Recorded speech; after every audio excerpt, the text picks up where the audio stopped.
By the time Barack Obama walked to the microphone on the second night of the 2024 Democratic National Convention in Chicago, he had been waiting 13 years to finish a conversation that began at a dinner table in Washington. A dinner table at which Donald Trump sat 3 rows away from the press section, in a tuxedo, with a jaw so clenched that a New Yorker writer sitting close enough to observe the specific texture of his stillness described it in print as a man trapped in a pillory while laughter crashed over him in waves. The year was 2011. The occasion was the White House Correspondents' Dinner. Obama had spent the preceding weeks quietly coordinating from the same Situation Room he would use 48 hours later to authorize the operation that killed Osama bin Laden, the most consequential national security decision of his presidency. He arrived at the dinner. He found the microphone. He found Trump in the room, seated 3 rows away, invited as a celebrity guest, present in the specific register of a man who had spent the previous months leading the birther movement and who had publicly stated, with the flat confidence of someone who considers the matter settled, that he had investigators in Hawaii finding things that people would not believe. Obama began. He said, "I know he's taken some flack lately, but no one is prouder to put this birth certificate matter to rest than the Donald." He said it in the specific, unhurried, perfectly calibrated register of a man who has been holding a sentence for a long time and has chosen this room, this microphone, this audience of 2,000 Washington journalists, and this camera broadcasting to millions as the place to release it. He said, and that's because he can finally get back to focusing on the issues that matter. Like, did we fake the moon landing? What really happened at Roswell? And where are Biggie and Tupac?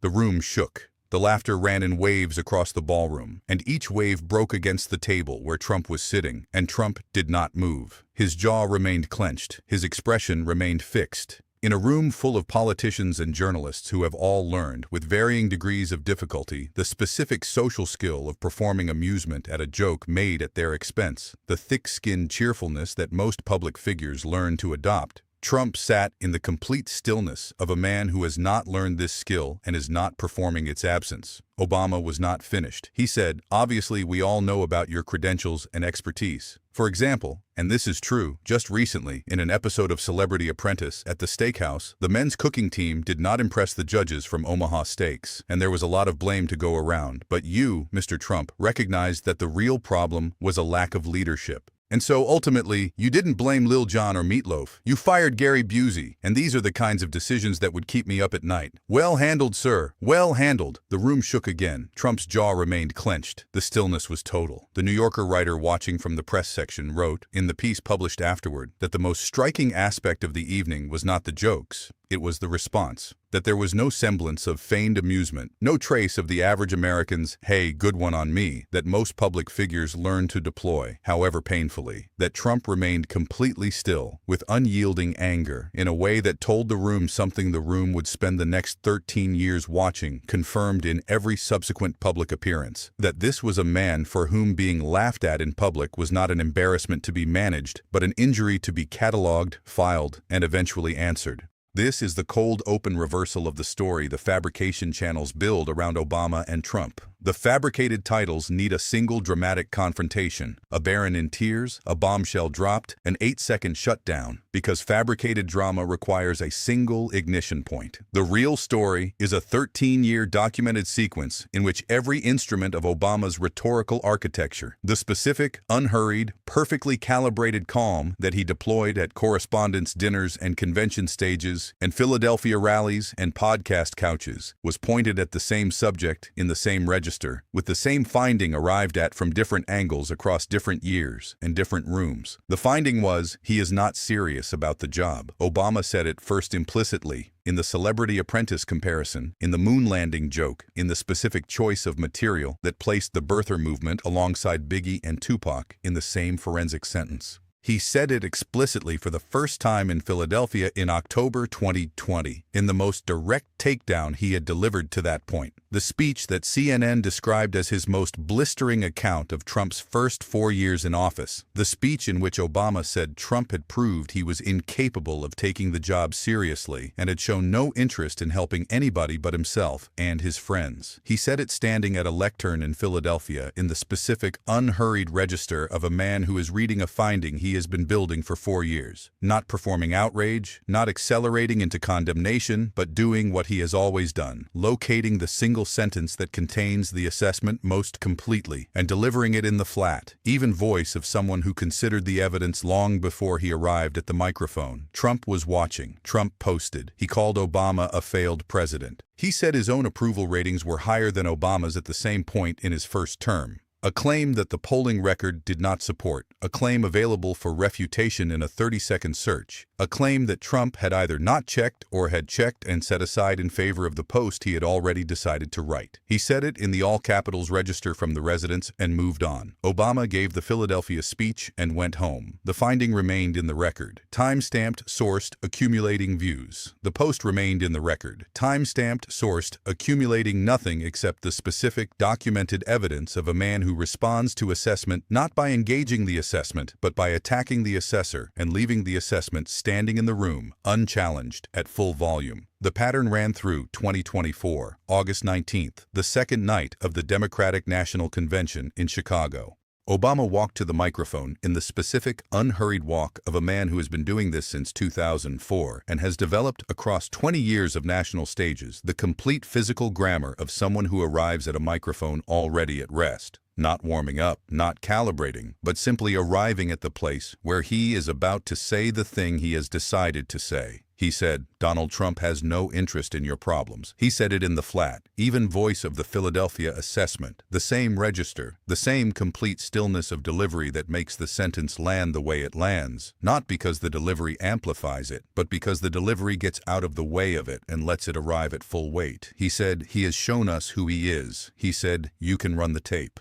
He said it, "You can run the tape," in the specific forensic register of a man who has been building the case since 2011 and is now, at the convention stage, simply directing the jury toward the evidence that has been accumulating in the record across 13 years, not presenting new evidence, pointing at the existing record, saying, "It is there, it has always been there, you do not need me to tell you what it says, you just need to look at it." The convention crowd responded in the specific way that convention crowds respond to Obama, not the polite, appreciative response of an audience being given good rhetoric, but the full-body, risen-to-the-feet response of people who have been waiting to hear someone deliver the finding that the evidence has been building toward, and who recognize, in the delivery, that they are finally hearing it in its most complete form. Trump posted from the residence that night. He called the speech boring. He called Obama overrated. He said the convention had terrible ratings. He said, in the all-capitals register, at whatever hour the post appeared, that Obama had been the worst president in history. Each claim was available for fact-checking in the time it took to perform the search. Trump had either not performed the searches or had performed them and set them aside. The posts are in the record. The speech is in the record. The convention crowd's response is in the record. The stillness in the ballroom in 2011 is in the record. All of it, in order, with the timestamps attached, measuring the specific 13-year distance between a man who sat clenched at a dinner table while laughter crashed over him in waves and did not move, and a man who stood at a convention microphone in Chicago and said, "You can run the tape," in the specific, unhurried stillness of someone who knows exactly what the tape shows and has known since the Celebrity Apprentice joke and the birther joke and the Biggie and Tupac joke landed, and the jaw stayed clenched and the room kept shaking. Then, February 2026, Trump posted a video to Truth Social. The video portrayed Barack Obama and Michelle Obama as apes, a derogatory image, a racist image, the specific visual language of the dehumanization that both Obamas had been navigating in American public life for 18 years and that Trump had now deployed from the official presidential account with the verification checkmark of the presidency attached to it. The video generated rare bipartisan backlash. Republican senators issued statements. The video was deleted, not because Trump acknowledged the error, but because the institutional pressure had reached the specific threshold at which even the all-capitals register cannot hold the position.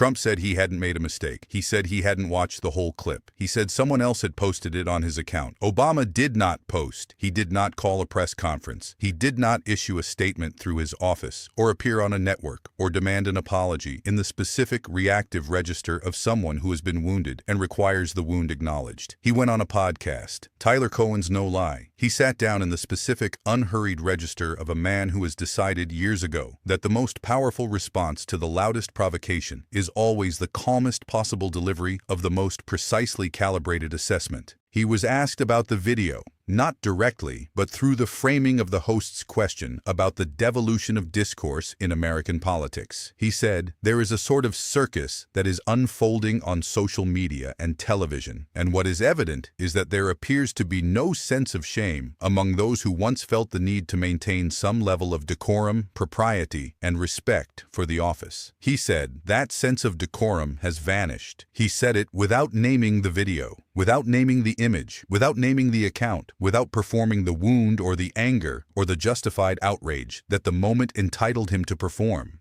He said it in the specific, flat, completely still register of the 2011 dinner table. Except this time, Obama was the one who was still, and the stillness was not the stillness of a clenched jaw-absorbing injury, but the stillness of a man who has been watching the same pattern for 15 years and has arrived at a description of it so precise, so complete, and so free of the performance of feeling that the description is more devastating than any direct accusation could be. He said, "I think it is important to note that most Americans find this conduct deeply unsettling." He said, "While it attracts attention and serves as a distraction, as I travel around the country, I meet people who still hold to values of decency, courtesy, and kindness." He did not say, "The video was racist." He did not say, "I was hurt." He did not say, "This is what I always expected from this man." He said, "Most Americans find this conduct deeply unsettling." He said it in the register of someone conducting a survey of the American condition, not a participant in the insult, not a victim of the attack, but an observer of the specific measurable distance between the conduct and what most Americans believe the conduct of the office requires. The confirmation is in the comparison of the two stillnesses, 2011 and 2026. At the correspondence dinner, Trump was the still one, clenched jaw, unyielding anger, a man trapped in a pillory while laughter crashed over him. By 2026, the positions had reversed. Trump's account was loud, posting and deleting and claiming someone else posted it, and insisting no mistake had been made. Obama was the still one, on a podcast couch, in the unhurried register, saying most Americans find this conduct deeply unsettling, in the voice of a man who has been watching the circus for 15 years and has never once raised the volume of his own assessment to match the volume of what it was assessing. The specific, documented, measurable difference between the two registers, the all capitals, residence, 3 a.m. post, and the podcast couch, unhurried, circus assessment response, is the entire argument. Obama has never needed to make a dramatic gesture. He has never needed a bombshell, a confrontation, a leaked document, a moment where the room goes dead silent and the cameras catch the expression. He has simply, consistently, across 15 years and correspondence dinners and Philadelphia rallies and convention stages and podcast couches, delivered the finding in the stillest available register, and let the stillness do the measuring. You can run the tape. It has been running since 2011. The jaw that was clenched at the dinner table is still clenched. The assessment that began with Biggie and Tupac has arrived, 15 years later, at a circus with no sense of shame. The stillness that delivered both of those findings has not changed its register by a single decibel across the entire documented distance between them. That is the takedown. Not a single moment, not a Barron in tears, not a bombshell dropped in 8 seconds. A 15-year documented record of the calmest possible delivery of the most precisely calibrated assessment of the loudest possible subject, and the specific, measurable, time-stamped evidence of what the loudest possible subject does in response to it every single time. Subscribe now and turn on notifications, because the tape Obama told you to run is still running, and this channel is the place that keeps it in order with every timestamp attached.